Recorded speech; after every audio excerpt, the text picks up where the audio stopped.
Hello friends, good evening. This is Sunil. Welcome to our channel crack UPSC. Friends, जैसा कि आपको पता है कि अभी हमारा जो सीरीज है टॉप 70 पॉलिटी का इंपॉर्टेंट एमसीक्यू होने वाला है। ये एमसीक्यू आपको OPSC, ASO and state PCS की कोई भी एग्जाम हो उसमें आपको देखने को मिलेगा।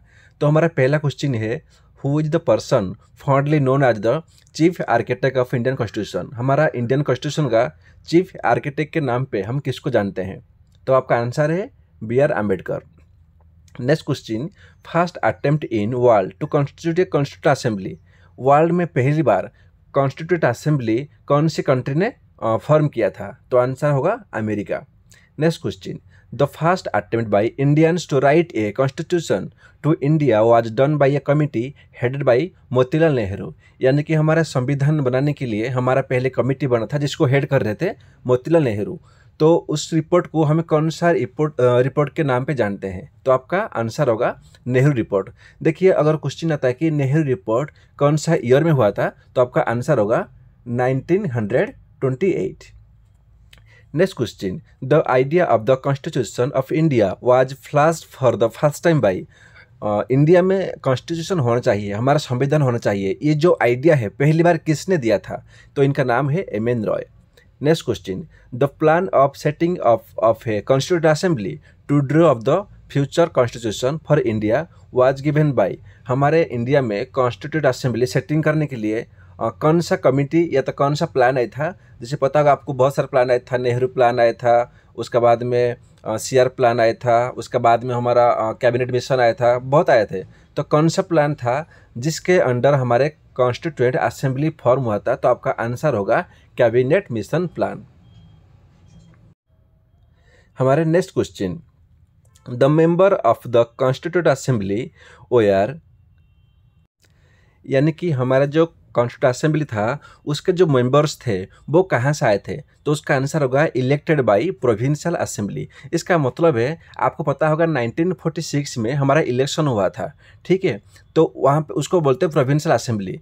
तो वहाँ से डायरेक्ट इलेक्ट होकर आए थे कॉन्स्टिट्यूट असेंबली। तो कभी क्वेश्चन करता है इलेक्टेड थे वो या नॉमिनेटेड थे? तो आपका आंसर होगा ओनली इलेक्टेड थे, नॉमिनेटेड नहीं थे। Next question, which of the following word was added into the preamble of the constitution by the 42nd Amendment Act 1976। आप लोग को पता होगा कि 42nd Amendment Act को हम मिनी कॉन्स्टिट्यूशन बोलते हैं। तो ये क्वेश्चन भी पूछता है कि कौन से एक्ट को मिनी कॉन्स्टिट्यूशन बोलते हैं? तो आपका आंसर होगा 42nd। तो 42nd एक्ट में हमारा क्या क्या ऐड किया गया था? देखिए, यहाँ पे लिखा है सोशलिस्ट, इसके साथ में और दो वर्ड ऐड हुआ था। एक है इंटीग्रिटी और एक है सेक्युलर। तो ध्यान रहे, सोशलिस्ट, सेक्युलर और इंटीग्रिटी ये तीनों ही ऐड हुए थे 42nd अमेंडमेंट एक्ट में। हमारा नेक्स्ट क्वेश्चन है, from which constitution was a concept of A 5-year plan borrowed. देखिए, जो हमारा 5-year प्लान वो कौन सा कंट्री से हम लाए थे? तो ये होगा यूएसएसआर यानी कि Russia. Next question, the procedure of amendment to the constitution is borrowed from the constitution of. देखिए, कॉन्स्टिट्यूशन को भी हम अमेंड करते हैं। आप लोग पता होगा कि हम कई बार अमेंड कर चुके हैं, ठीक है? अभी हमारा 102 बार अमेंड हो चुका है। तो जो ये जो प्रोसीजर है अमेंड करने का, ये हम कहाँ से लाए थे? तो आपका आंसर होगा साउथ अफ्रीका।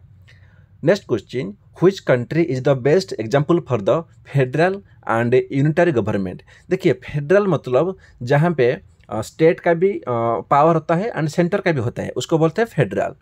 और यूनिटरी मतलब ओनली सेंटर का ही पावर रहेगा, स्टेट का कोई पावर नहीं रहेगा। अगर हम बात करेंगे इंडिया के केसेस में, तो ये दोनों है, ये फेडरल भी है, यूनिटरी बोथ है।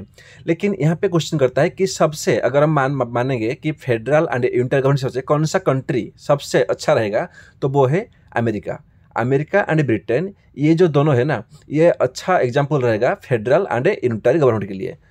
तो जो हमारा अमेरिका है एंड जो ब्रिटेन है, ये दोनों बार बार क्वेश्चन पूछता है, तो इनमें से कौन सा है? तो ये दोनों ही रहेगा, हमारा फेडरल एंड यूनिटरी गवर्नमेंट के लिए सबसे बेस्ट रहेगा, एग्जाम्पल रहेगा। Next question, which of the following is not a democratic institution of the Rig वैदिक ईरा। इनमें से आपको कई सारे ऑप्शन दिया जाएगा, तो इसमें से कौन सा बोलेगा कि एक डेमोक्रेटिक इंस्टीट्यूशन नहीं है? तो आपका आंसर होगा ग्रामा। नेक्स्ट है, during medieval India which Kings first established local self government. देखिए लोकल सेल्फ गवर्नमेंट हिस्ट्री में आपको दो बार देखने को मिलेगा, ठीक है। एक बार आपको देखने को मिलेगा कि मॉडर्न हिस्ट्री में, जो मॉडर्न हिस्ट्री में अगर बात करेंगे कि लोकल सेल्फ गवर्नमेंट कौन बनाया था, तो वो होंगे लॉर्ड कॉर्नवालिस। अगर क्वेश्चन आता है कि मीडिया वाले इंडिया टाइम पे, तो आपका आंसर होगा चोलोस, ठीक है। Next question, the east India company was established in the year.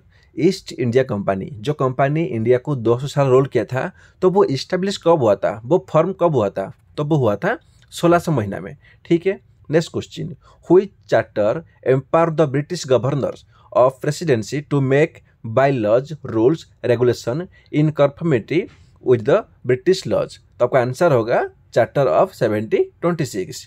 Next question, who started dual government in Bengal. Bengal में ड्यूअल गवर्नमेंट कौन स्टार्ट किया था, तो जिसको battle of Plassey and battle of Buxar के बारे में पता होगा, उसको ये पता होगा कि यहाँ पे हमारा दो सिस्टम था, एक था फाइनेंशियल सिस्टम और एक था एडमिनिस्ट्रेशन सिस्टम। ये क्या हुआ था, जब बैटल ऑफ बक्सर में इंग्लिश जीत गए थे और मुगल हार गए थे, तो ये जो रॉबर्ट क्लाइव है उन्होंने स्टार्ट किया था ये ड्यूअल गवर्नमेंट इन बंगाल। अगर आपको इसका वीडियो देखनी है तो मेरा प्लेलिस्ट में जाइए, मैं लिंक दिया हूँ, उसमें आप देख सकते हो। Next question, who is the first governor general of Bengal. Governor general of Bengal पहली बार कौन बने थे, तो आपका आंसर होगा Warren Hastings. Next question, which is the first written document in the constitutional history of India.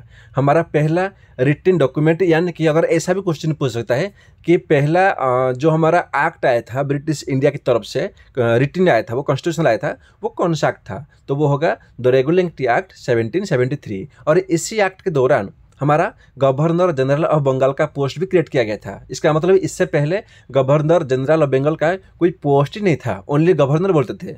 तो ये एक्ट ऑफ 1773, ये जो रेगुलेटरी एक्ट है, इसी के दौरान वारेन हेस्टिंग्स को लाया गया था as a governor general of Bengal.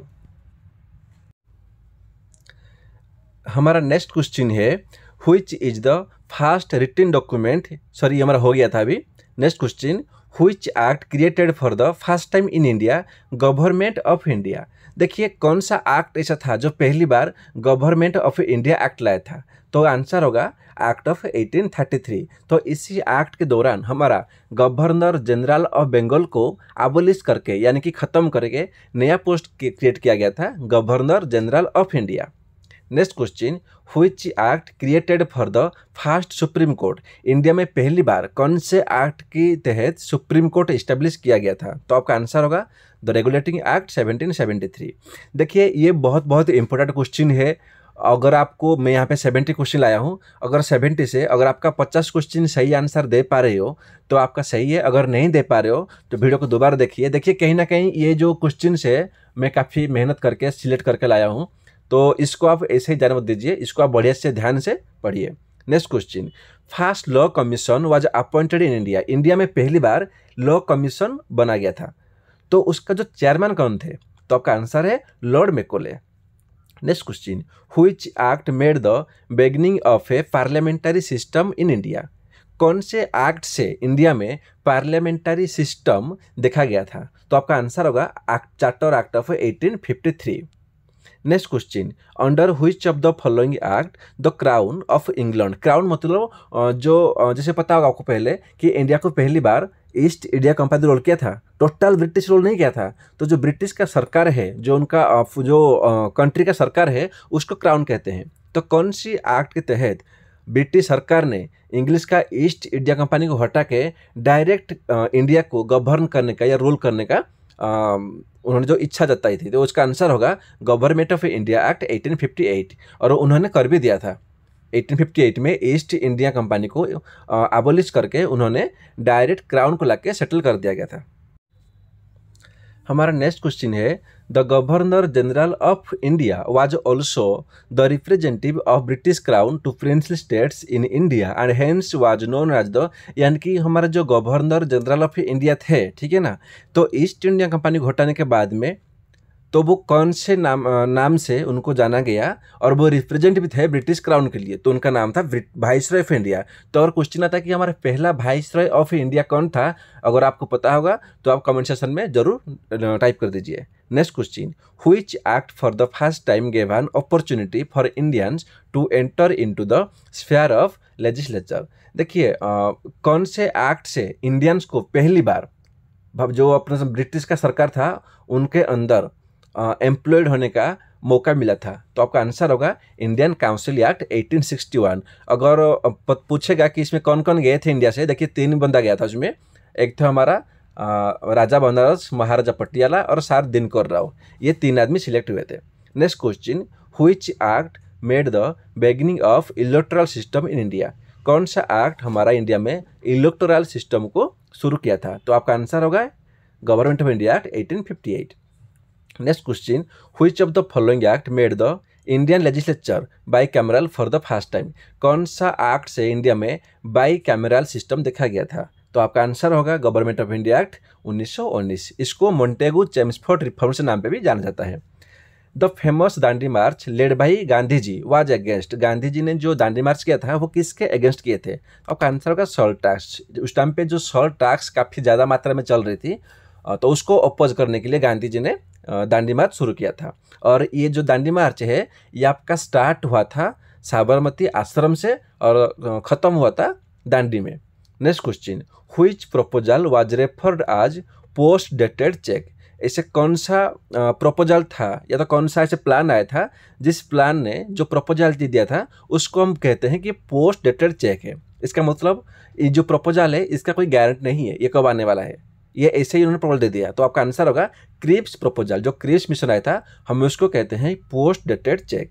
Next question, Indian national Congress started quit India movement after the failure of. तो क्विट इंडिया मूवमेंट किसका बाद में शुरू हुआ था, तो आपका आंसर होगा Cripps mission. Cripps mission fail होने के बाद में क्विट इंडिया मूवमेंट हमारा शुरू हुआ था। अगर आपको पता होगा क्विट इंडिया मूवमेंट कौन सा ईयर में शुरू हुआ था तो आप ये जरूर कमेंट में बता दीजिए।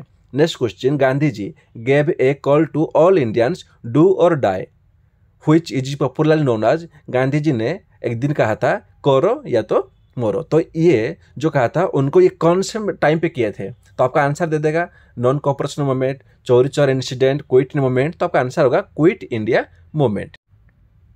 हमारा नेक्स्ट क्वेश्चन है which plan rejected the demand for the independent Pakistan. देखिए पाकिस्तान ने जब पहली बार डिमांड किया था कि हमें इंडिपेंडेंट चाहिए, जब इंडिया पाकिस्तान अलग नहीं हुए थे, तो वो कौन सा प्लान था जो इसको रिजेक्ट कर दिया था, तो आपका आंसर होगा cabinet mission plan. Next question, partition of British India into 2 independent Nations. जो हमारा ब्रिटिश इंडिया था वो हमारा इंडिपेंडेंट हो गया था, वो डिवाइड हो गया था। अगर क्वेश्चन आता है कब हुआ था तो आंसर होगा 3 जून 1947। 3 जून 1947। तो 3 जून 1947 को जब इंडिया पाकिस्तान डिवाइड हो गया था तो ये कौन से प्लान के तहत हुआ था, तो आपका आंसर होगा Mountbatten plan. Next question, the federal futures of the Indian government was introduced by. तो कौन सा एक्ट के बाद में जो इंडिया का जो अभी भी हमारा संविधान है वो फेडरल है, तो ये जो फेडरल फ्यूचर है ये फ्यूचर पर्टिकुलरली कौन सा एक्ट में इंट्रोड्यूस किया गया था, तो आपका आंसर होगा गवर्नमेंट ऑफ इंडिया एक्ट 1935।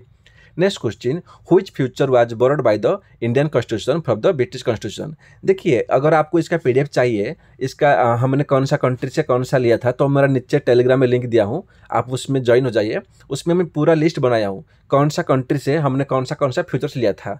तो देखिए ब्रिटिश कॉन्स्टिट्यूशन से हमने लिया था लॉ मेकिंग प्रोसीजर, कैसे लॉ बनाना है, parliamentary system of government, rule of law, ये सब लिया था हमने। Next question, the constitution supports. Constitution support किसको करता है, तो आपका आंसर होगा रूल ऑफ लॉ।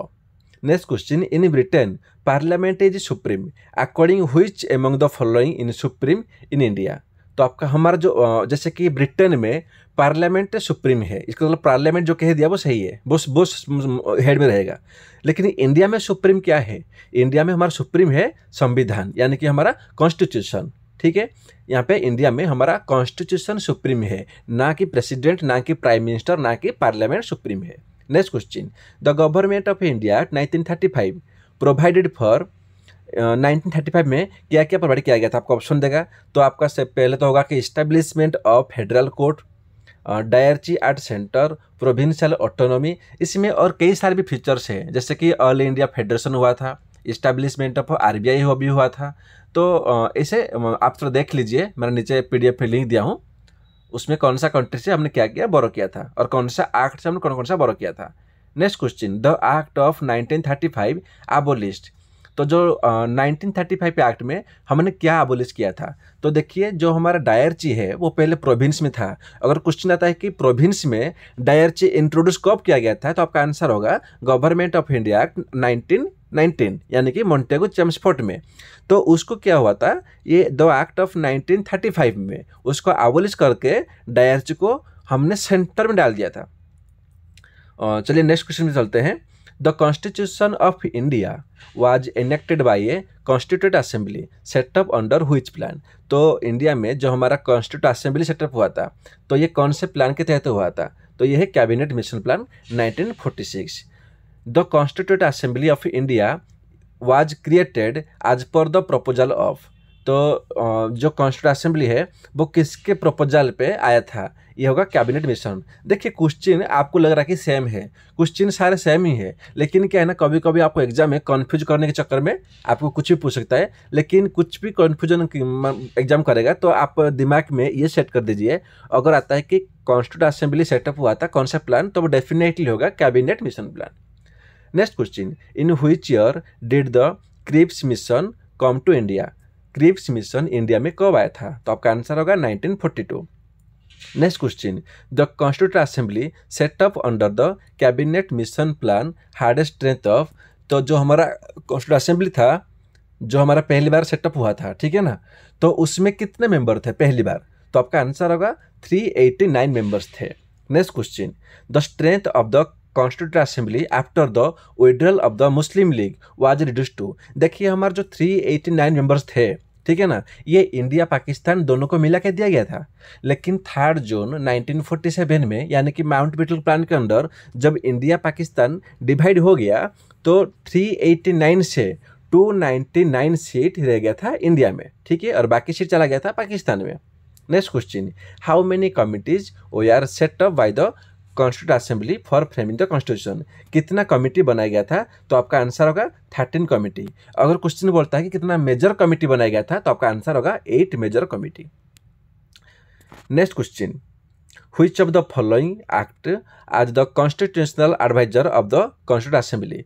तो हमारा जो कॉन्स्टिट्यूट असेंबली था उसका कॉन्स्टिट्यूशनल एडवाइजर के नाम पे हमने किसको अपॉइंट किया था, तो आपका आंसर होगा BN Rao. Next question, demand for a constituent framed bye the constitute assembly was made by. तो हमारा एक संविधान बनना चाहिए, ठीक है ना। तो देखिए अगर क्वेश्चन आता है कि कॉन्स्टिट्यूट असेंबली की किसने आइडिया दिया था फ्रेम करने के लिए, तो आपका आंसर होगा MN Roy.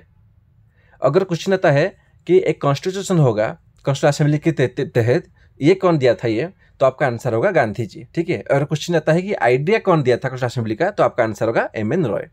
Next question, the idea of a constituted assembly to frame a constitution for India was first mooted by. पहली बार हमारा इंडियन का दिमाग में ये कब आया था कि हमारा एक कॉन्स्टिट्यूएंट असेंबली होना चाहिए।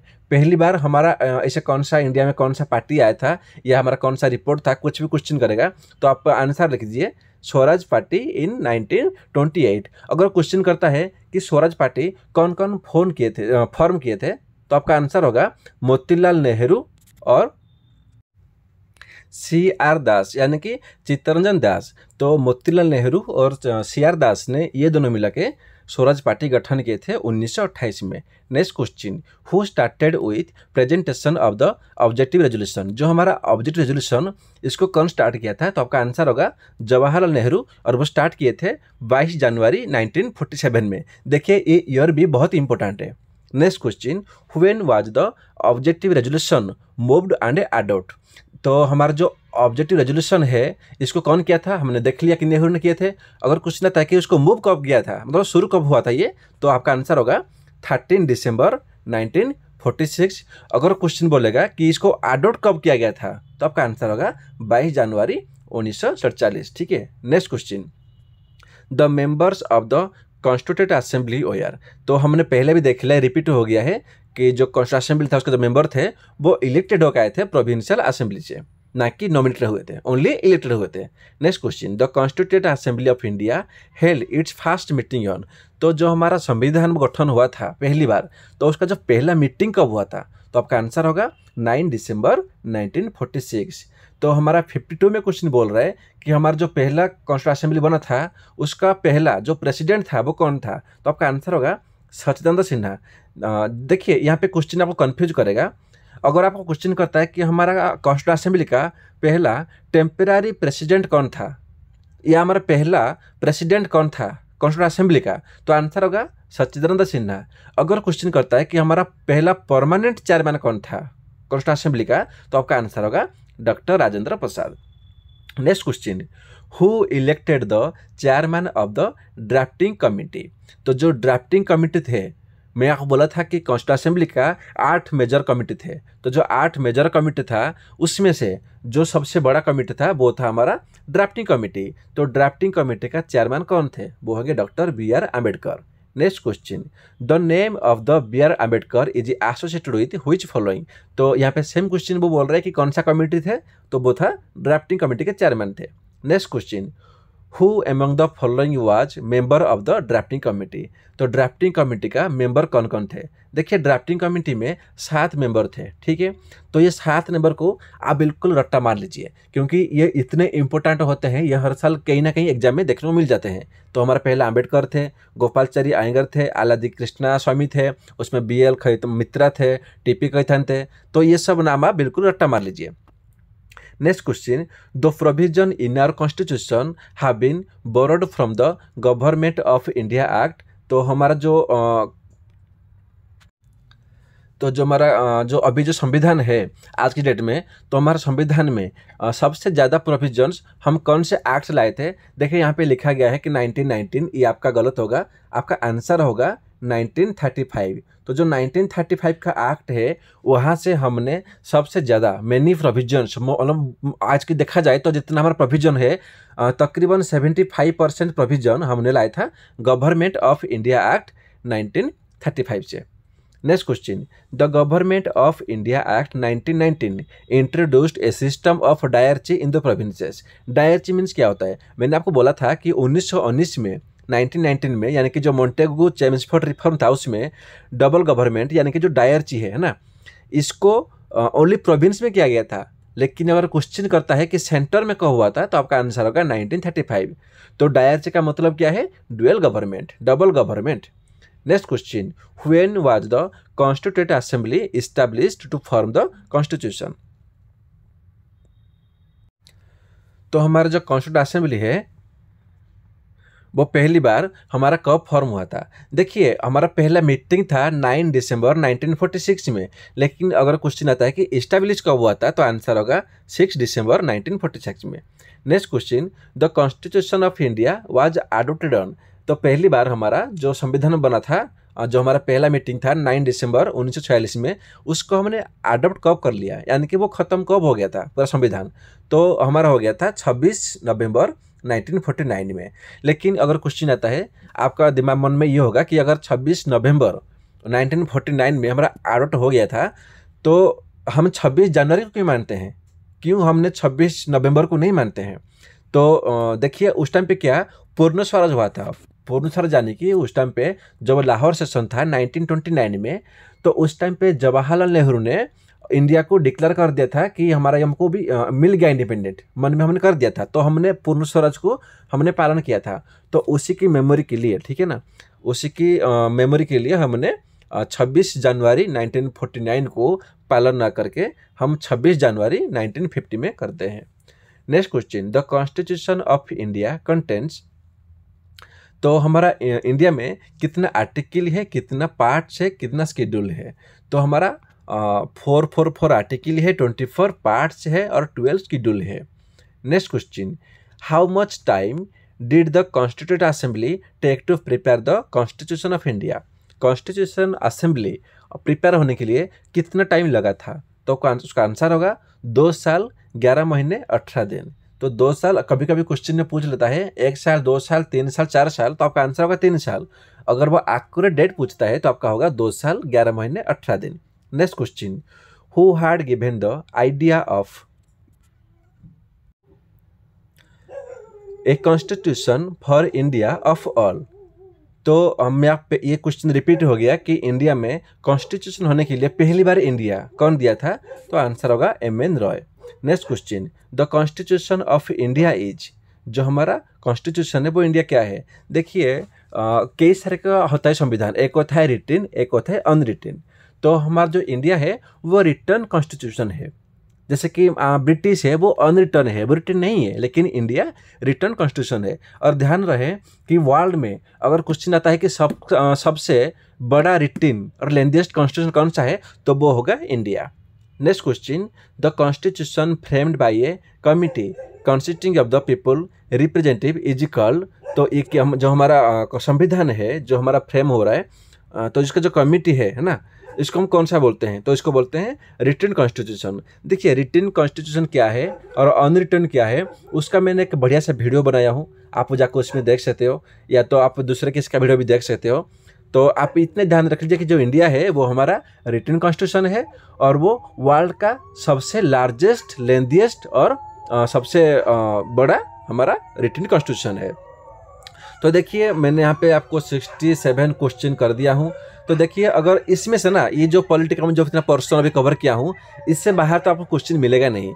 तो सबसे बढ़िया रहेगा आप इसको वीडियो को दोबारा देख लीजिए, जितना आपको याद आ रहा है उसको याद रख लीजिए। अगर नहीं आ रहा है तो वीडियो को दोबारा देखिए और पढ़ते रहिए। थैंक यू, जय हिंद।